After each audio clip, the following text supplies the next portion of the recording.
40ஆம் சங்கீதம் 17வது வசனத்துல ஒரு பக்தனுடைய அழகான ஜெபம் எழுதப்பட்டிருக்கிறது. நீங்களும் நானும் இந்த ஜெபத்தை செய்யணும். என்ன ஜெபம்?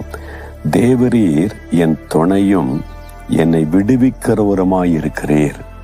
ஆண்டவரே, நீங்க எனக்கு துணையா இருக்கிறீங்க, என்னை விடுவிக்கிறவராய் இருக்கிறீங்க.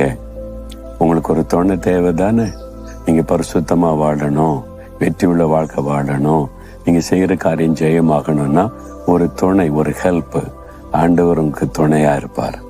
நான் உனக்கு துணையா இருக்கிறேன், உன்னை பரிசுத்தமா காத்து கொள்ளுவேன், சோதனை மேற்கொள்ள உதவி செய்வேன், நீ செய்கிற காரியத்தை நான் வாய்க்க பண்ணுவேன், உன்னுடைய படிப்பில வெற்றி தருவேன், உன்னுடைய வேலையில உயர்வு தருவேன், உன் பிசினஸ்ல ஆசீர்வாதம் தருவேன், உன் குடும்பத்துக்குள்ள சமாதானம் தருவேன்.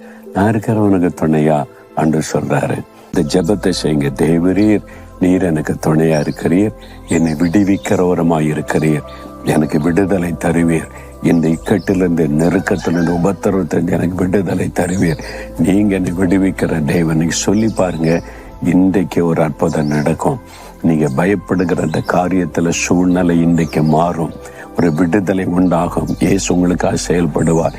நீங்க எப்போ கூப்பிடுவீங்கன்னு தான் அவர் பார்க்கிறார். நீங்க கூப்பிடணும்ல.